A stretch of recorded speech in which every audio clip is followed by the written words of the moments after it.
Hello friends, कैसे हैं आप सब। Welcome back to my YouTube channel. मेरा नाम है नितिन और आज हम बात करेंगे एक्सेल में डाटा एंट्री के बारे में। हाँ दोस्तों, तो एक्सेल में डाटा एंट्री कैसे की जाती है, आज हम इस टॉपिक पे बात करेंगे। आज हम इंसर्ट टैब के पाइवट टेबल ऑप्शन के बारे में सीखेंगे। फ्रेंड्स, पाइवट टेबल का मतलब होता है किसी भी कॉम्प्लिकेटेड डाटा को एक शॉर्ट करके देखना, एक रिपोर्ट तैयार करना। इसको पाइवट टेबल कहा जाता है। जैसे कि जब हम कोई डाटा एंट्री करते हैं और बड़े से बड़े हम रिकॉर्ड को फाइंड आउट करना चाहते हैं, हम एक शॉर्ट टेबल जनरेट करना चाहते हैं, तो उसके लिए पाइवट टेबल का यूज़ किया जाता है। तो इसके लिए मुझे एक डाटा एंट्री करनी पड़ेगी और इसके लिए मैं सबसे पहले एक फॉर्मेट तैयार कर रहा हूँ। तो फ्रेंड्स, जो फॉर्मेट मैं तैयार करूँगा उसको अपने कॉपी पेन से नोट कीजिए। तो फ्रेंड्स, सपोज़ कीजिए कि आपकी एक शॉप है और उस शॉप पे कई कस्टमर्स उधार आइटम परचेस करके जाते हैं। तो जिस डेट को जो कस्टमर आपसे आइटम परचेस करके जाता है, उसकी आप अपनी शीट पर एक एंट्री क्रिएट कर लेंगे, जिससे हमारे फ्यूचर में रिकॉर्ड के लिए वो रहेगी। तो सबसे पहले मुझे क्या करना है, सबसे पहले मैं आपको करूँगा, आपको कुछ सेल्स को मर्ज करना पड़ेगा एक हेडिंग देने के लिए। शॉप का नेम एंटर करूँगा मैं सबसे पहले। सपोज़ कीजिए हम एक इलेक्ट्रॉनिक शॉप ओपन कर रहे हैं, ओम इलेक्ट्रॉनिक्स।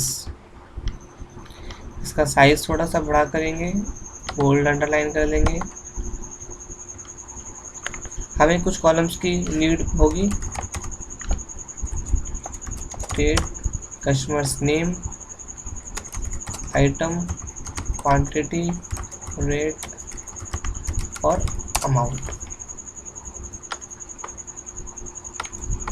तो फ्रेंड्स, इस डेट वाले कॉलम में किस डेट को कितने कस्टमर्स क्या आइटम परचेस करके जाएंगे, उसकी हम एक एंट्री जनरेट करते रहेंगे टाइम टू टाइम। तो फॉर एग्ज़ाम्पल मैं आपको लेता हूँ, जैसे अभी पिछला मार्च का महीना गया है, तो मैं मार्च की एक एंट्री जनरेट कर देता हूँ। जैसे पहली मार्च की डेट, यहाँ किसी कस्टमर का नेम टाइप किया मैंने, जैसे सूरज। इसने हमारी शॉप से लैपटॉप परचेज़ किया। क्वांटिटी 2 आइटम परचेज़ किए और एक लैपटॉप का रेट क्या है वो आपको यहाँ पे टाइप करना पड़ेगा। जैसे एक लैपटॉप का रेट है 25,000। अब हम इसके अमाउंट निकालेंगे। फ्रेंड्स, अमाउंट निकालने के लिए आपको यहाँ पे देखिए, आपको क्वांटिटी और रेट को मल्टीप्लाई करना पड़ेगा। अगर 25,000 का एक लैपटॉप है तो इसने 2 परचेज़ किए, तो आपका ऑब्वियसली 50,000 अमाउंट बैठेगा। तो इसके लिए मल्टीप्लाई करने के लिए एक फॉर्मूला होता है, इज इक्वल टू प्रोडक्ट। पूरा फॉर्मूला नीचे आ चुका है, इसके लिए आप टैब बटन दबा सकते हैं। रेंज आपको सिलेक्ट करनी है, क्वांटिटी रेट दोनों को, कॉलम दोनों सेल्स को सिलेक्ट करना है, ब्रैकेट क्लोज, एंटर। तो आप देख सकते हैं आपका मल्टीप्लिकेशन होकर आ गया है। ऐसे ही हम और एंट्रीज जनरेट करेंगे। 1 मार्च की डेट डाल के मैंने किसी और कस्टमर का नाम टाइप किया, यहाँ पे लिखा इस कस्टमर ने फ्रिज ली है। क्वांटिटी हमने टाइप की, रेट टाइप किया और अमाउंट। फ्रेंड्स, जैसा कि आप जानते हैं कि एक्सेल में एक ट्रिक होती है, अगर हम एक फॉर्मूला ऊपर लगा चुके हैं तो इसको ड्रैग करने पर वो फॉर्मूला नीचे वाले में भी अप्लाई हो जाता है। मैं फिर एक एंट्री लिखता हूँ कि नेक्स्ट कस्टमर आया एक जतिन, इसने हमारी शॉप से कूलर लिए हैं। क्वांटिटी टाइप की, रेट टाइप कर दिया और अमाउंट निकालने के लिए प्रोडक्ट फॉर्मूले का यूज़ करेंगे। मैं इसको थोड़ा एक्स्ट्रा ले लेता हूँ, जिससे मुझे बार बार ट्रैक नहीं करना पड़ेगा। फिर मैंने 2 मार्च की डेट ली, कस्टमर का नाम टाइप किया,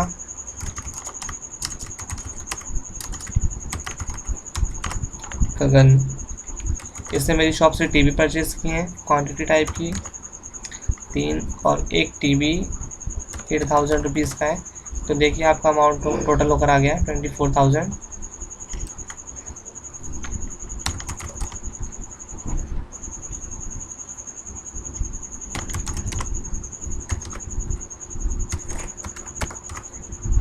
तो ऐसे ही आपको कुछ डेट के साथ कुछ कस्टमर्स के नेम एंटर करने हैं और आपकी एक एंट्री होती जाएगी। मैं रैंडमली ले रहा हूँ ये।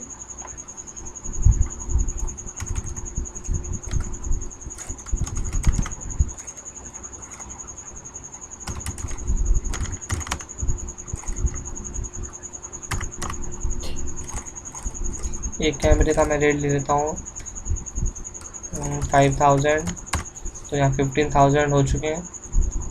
फ्रेंड्स, मैं इस वीडियो को लंबा ना करने के लिए इसमें डेट्स को ड्रैग कर लूँगा। ड्रैग करने पर डेट्स आप देख रहे हैं ऑटोमेटिक आ रही है। मैंने 31 मार्च तक की लास्ट डेट ले ली। हैच एरर, दोस्तों याद रखना कि एक्सेल में कभी भी हैच एरर जो आती है, हैच एरर का मतलब होता है जो कंटेंट इस सेल में लिखा गया है वो उस कॉलम की विड्थ के अकॉर्डिंग फिट नहीं हो रहा है। तो आपको क्या करना है, उस कॉलम का साइज इंक्रीज करना है, तो एरर हट जाएगा। कस्टमर्स के नेम मैं टाइप कर लेता हूँ कुछ,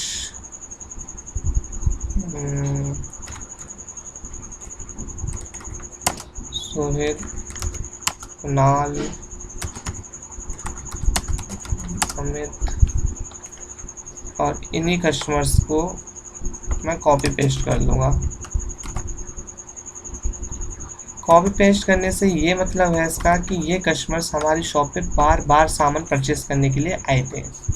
जैसे कि एग्जांपल देता हूँ कि 1 तारीख को सूरज ने हमारे शॉप से लैपटॉप परचेस किया था।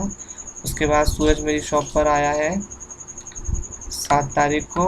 उसके बाद फिर सूरज हमारी शॉप पे आया होगा 17 मार्च को। उसके बाद सूरज फिर आया होगा हमारे पास, बस इतनी बार ही आया हुआ है। हाँ, 27 मार्च को। तो मतलब एक कस्टमर हमारी शॉप से कितनी बार आइटम परचेस करके जा रहा है उसकी हमने डेट्स के साथ एंट्री कर दी है। मैं फटाफट आइटम नोट कर लेता हूँ।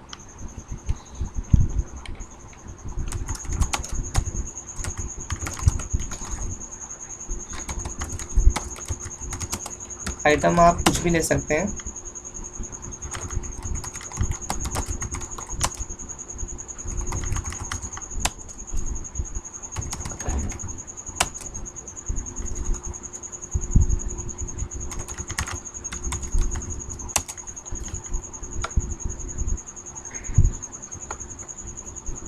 यहाँ से इसका कॉलम का साइज थोड़ा बड़ा कर लेंगे क्योंकि मेरा फिट नहीं हो रहा है।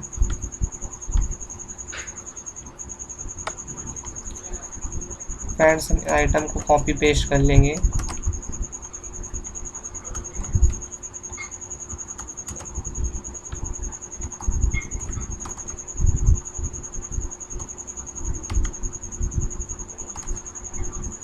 अब इनकी क्वांटिटी फिल कर लेंगे। सो इतने AC 2 लिए हैं, एक का रेट 25,000 है।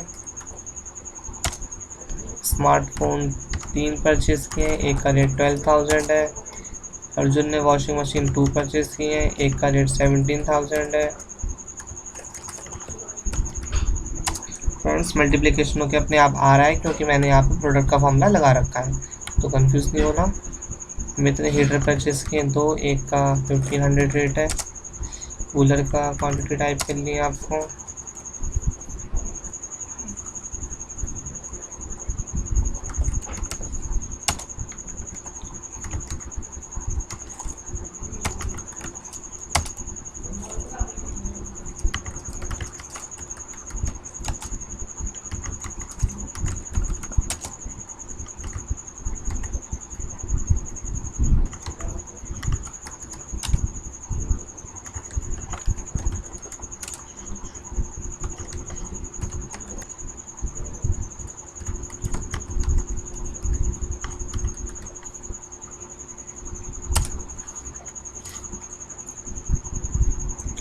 तो फ्रेंड्स, मैंने सारी एंट्री कर ली है। जैसा कि आप यहाँ पे देख सकते हैं, मैं आपको एक बार दोबारा बता देता हूँ कि किस डेट को किस कस्टमर ने हमारी शॉप से क्या क्या आइटम परचेस किया है, उसकी मैंने एक एंट्री जनरेट कर ली है। अब मैं आपको बताऊँगा कि इनका टोटल कैसे किया जाए। अब यहाँ पे महीने का एंड हो चुका है, इन लोगों से हमें पेमेंट, इन कस्टमर से हमें पेमेंट रिसीव करनी है। अब मैं आपको एक एग्जांपल देता हूँ कि अगर मेरी शॉप पर दीपक आता है और दीपक अपने हमसे अमाउंट पूछता है कि सर मेरे को आप अपना मेरा बिल बताइए कि मेरा बिल कितना हो रहा है, मुझे कितनी पेमेंट आपको पे करनी है। तो फ्रेंड्स, तो आप बता सकते हो कि इसमें दीपक से हमें कितनी पेमेंट लेनी है, क्योंकि यहाँ पे तो देखिए आप, दीपक कई बार हमारे पास आया है। दीपक ने 1 तारीख को भी हमसे माल परचेस किया है, दीपक ने 8 तारीख को भी परचेस किया है, दीपक ने 18 तारीख को भी परचेस किया है। तो हम कैसे पता लगाएं कि उससे हमें टोटल कितनी अमाउंट लेनी है। तो इसके लिए या तो आप फ़िल्टर ऑप्शन का यूज़ कर सकते हो, बट मैं आपको पाइवट टेबल के थ्रू इसकी एंट्री बताऊंगा कि पाइवट टेबल के थ्रू हम रिकॉर्ड को कैसे शो कर सकते हैं। सबसे पहले आपको इंसर्ट में जाना है, इस टेबल को सिलेक्ट करेंगे,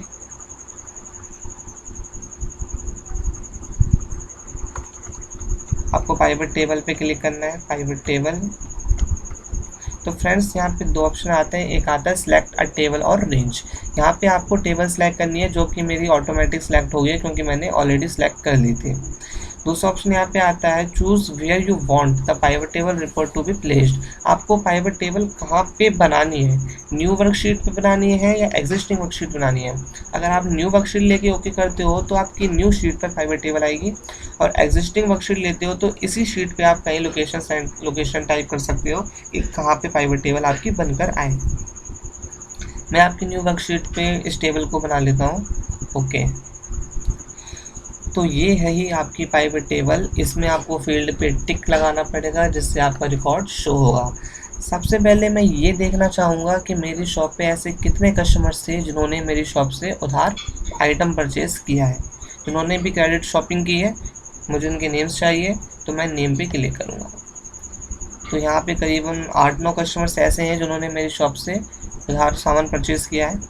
तो आप देख सकते हैं अमित है, अर्जुन है, दीपक है, दिनेश है, गगन है। इन लोगों से मुझे कितनी कितनी पेमेंट रिसीव करनी है, इसके लिए आप ओनली अमाउंट पे टिक कीजिए। आपका काम हो चुका है। आप देख सकते हैं आपके पास दीपक आया था, दीपक आपसे पेमेंट पूछ रहा था। देखिए दीपक से आपको लेने हैं 55,000 रुपीज़, अमित से लेने हैं 12,000, अर्जुन से लेने हैं 67,000, गगन से लेने आपको 1,11,500। तो किन कस्टमर से हमें कितनी कितनी पेमेंट रिसीव किया है ये आपको पाइवट टेबल से कितनी आसानी से पता लग गया है।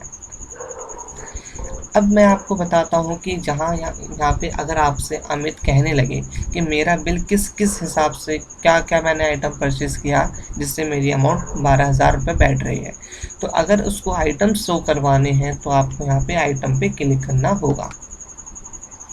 तो अमित ने कूलर और हीटर लिए हुए हैं, कितने आइटम परचेस किए हैं उसने क्वांटिटी पे भी ज़रा टिक लगा लेंगे, रेट पे भी साथ साथ लगा लेते हैं। फिर मैं अमाउंट को हटा के अमाउंट भी लगा लेंगे जिससे अमाउंट सबसे लास्ट वाले कॉलम में आ जाए। तो आप देख सकते हैं अमित ने कूलर हीटर लिए, अर्जुन ने फ्रिज वॉशिंग मशीन परचेज़ की है, दीपक ने फ़ैन फ्रिज माइक्रोफोन परचेज़ किया है। अब इन्होंने किस किस डेट को क्या क्या शॉपिंग की थी तो आप डेट पे भी लास्ट में टिक कर दीजिए। अमित ने कूलर परचेज़ किए थे 26 तारीख को, 2 4,000 रुपये का एक था, तो 8,000 रुपये आप इसके 26 तारीख के बैठे हुए हैं। और हीटर इसने 2 बार परचेज़ किया, एक बार 6 तारीख को और एक बार 16 तारीख को। 6 तारीख को हीटर इसने 2 परचेज़ किए थे और 16 तारीख को भी 2 ही परचेज़ किए थे, बट अमाउंट में डिफरेंस है। 6 तारीख को इसने 1,500 रुपये वाली हीटर परचेज़ किए थे और 16 तारीख को इसने 500 रुपये वाली हीटर परचेज़ किए थे। टोटल इसका बैठ रहा है 3,000 और 1,000 4,000, तो 8 4 12, टोटल अमाउंट इसकी बैठती है 12,000 रुपये। फ्रेंड्स हम कितनी आसानी से पता लगा सकते हैं कि किस कस्टमर ने क्या क्या परचेज़ किया। इसी को कहते हैं पाइवट टेबल, इसी को हम कहते हैं कि रिकॉर्ड को मेंटेन करना, अपना रिकॉर्ड को शो कराना। ये देखिए यहाँ पे आपकी टोटल सेल पता लग रही है कि हमने टोटल कितना सामान उधार सेल किया है। 7,87,500 रुपये की हमने टोटल सेल की है जो कि उधार है। मैं आपको बताऊंगा इनके बारे में। जो रो लेवल का एक बॉक्स आ रहा है आपका, रो लेवल में आपके नेम आइटम और डेट, ये इसलिए यहाँ पे आए हुए हैं, ये इसलिए यहाँ पे शो हो रहे हैं क्योंकि ये रो वाइज चल रहे हैं। देखिए आप नेम क्यों, नेम अमित, ये आपका रो वाइज चल रहा है। अमित, अर्जुन की डिटेल्स आपको नीचे शो हो रही है हॉरिजॉन्टल में, दीपक की डिटेल्स भी आपको रो वाइज शो हो रही है, इसलिए रो कॉलम में आ रहा है।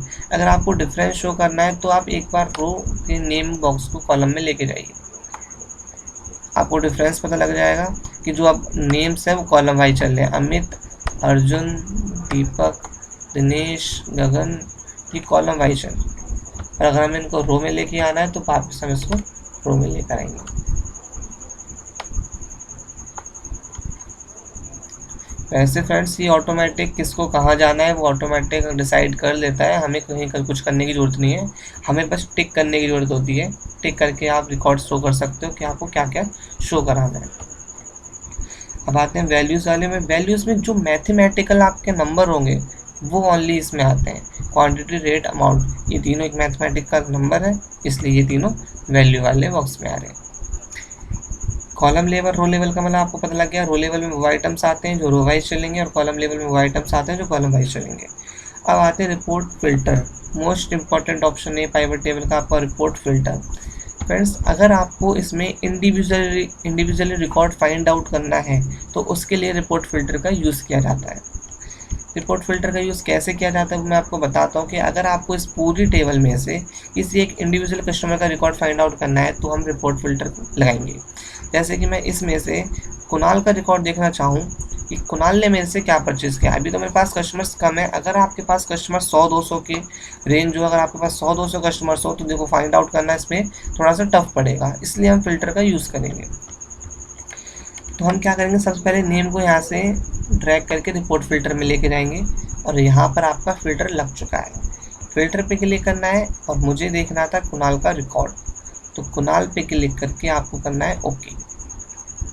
तो यहाँ पर सिर्फ कुणाल का ही डाटा आ रहा है। कुणाल ने क्या शॉपिंग की थी सिर्फ वही शो कर रहा है और बाकी सारा का सारा हाइड हो चुका है। तो कुणाल ने मेरे से कितने रुपए की शॉपिंग की है? कुणाल ने मेरे से 1,06,000 रुपये का सामान परचेज़ किया था। क्या क्या परचेज़ किया है? लैपटॉप परचेज़ किए हैं और स्मार्टफोन परचेज़ किए हैं। लैपटॉप 2 और स्मार्टफोन 5, टोटल इसे 7 आइटम्स करते हैं। इसी टाइप से मैं दूसरा देखना चाहूँ। कुणाल की जगह मैंने देखा इस बार दीपक। ओके, तो दीपक ने 55,000 रुपीज़ का आइटम परचेज़ किया है। फैन, फ्रिज और माइक्रोफोन 3 आइटम परचेज कर रखे हैं इसने। अब मैं देखता हूँ अमित ने क्या परचेज किया है। तो अमित ने कूलर और हीटर परचेज किया है, टोटल 12,000 रुपये का सामान। मुझे अमित से 12,000 रुपये लेने हैं।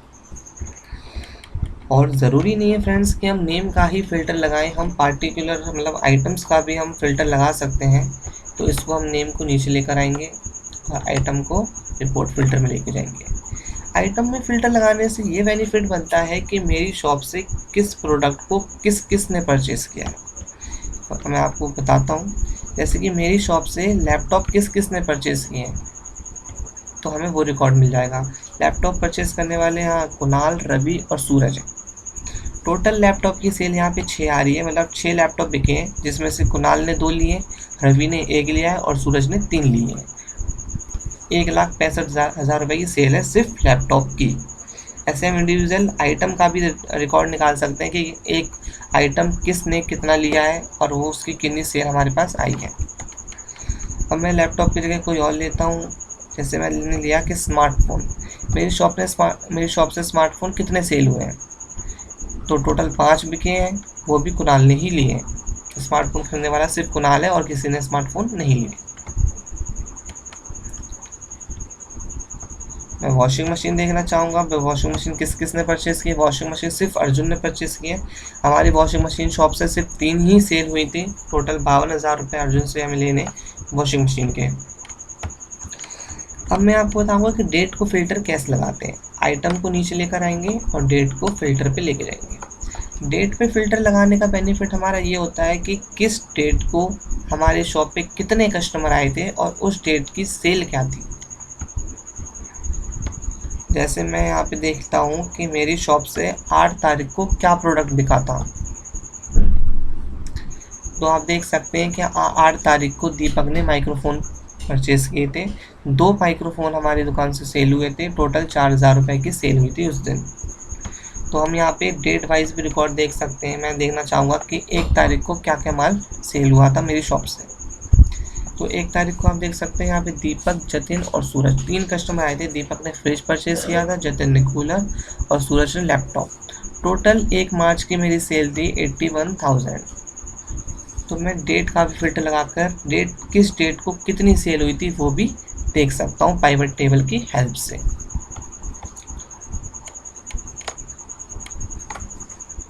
अगर हमें कभी कोई कन्फ्यूज़न होती है, डाउट होता है कि क्या किस कस्टमर ने कोई प्रोडक्ट लिया है या नहीं, जरूरी नहीं हम एक ही फ़िल्टर लगाएं, हम 2 फ़िल्टर भी एक साथ लगा सकते हैं। जैसे मैंने इस बार लिया नेम को ऊपर और आइटम को भी ऊपर लिया। अब 2 फ़िल्टर हम लगा सकते हैं। जैसे मैं ये देखना चाहता हूँ कि मेरी शॉप से कुणाल ने कूलर परचेस किए हैं या नहीं। अगर कूलर परचेस किए होंगे तो रिकॉर्ड आ जाएगा, वरना रिकॉर्ड नहीं आएगा। रिकॉर्ड नहीं आया इसका मतलब कुणाल ने कूलर परचेस नहीं किए हैं। मैं कोई और आइटम सेलेक्ट करता हूँ। एसी भी नहीं लिया है।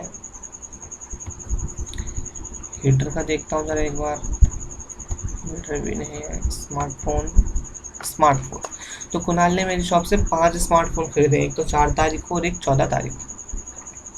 तो फ्रेंड्स जैसा कि आप देख सकते हैं, इसे कहते हैं डाटा एंट्री। इसे कहा जाता है एक्सेल में डाटा एंट्री करना और पाइवट टेबल ऑप्शन का यूज़ करना।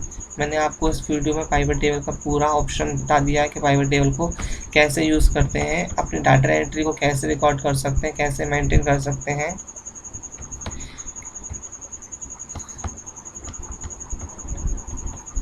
इस वीडियो में इतना ही, और बने रहिए मेरे आने वाले वीडियो के लिए। अगर आपको वीडियो अच्छी लगी हो तो आप प्लीज़ चैनल को सब्सक्राइब कीजिए, वीडियो को लाइक कीजिए और अपने फ्रेंडों के साथ शेयर कीजिए। Thank you for watching.